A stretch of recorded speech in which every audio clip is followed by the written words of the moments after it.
I recently stumbled up onto this picture. It even come on the news. I thought I'd share it with you guys. Something really amazing happened, and I mean really amazing that has happened. It's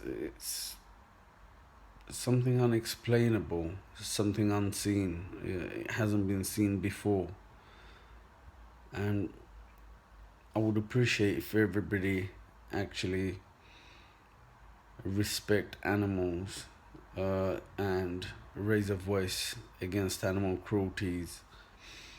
And there are so many stray cats and left out dogs.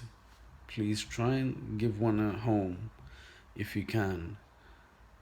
And I've left my details on previous videos about the donations that I personally think I never donate to any companies because I'm against that.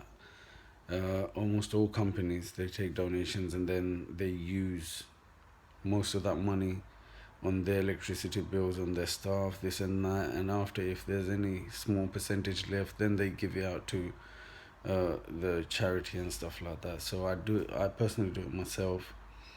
That's why I was requesting all people to actually come out and please do help us out, because we actually go and personally give it out. So, but this video was amazing. It's a couple of pictures I found, so please have a look.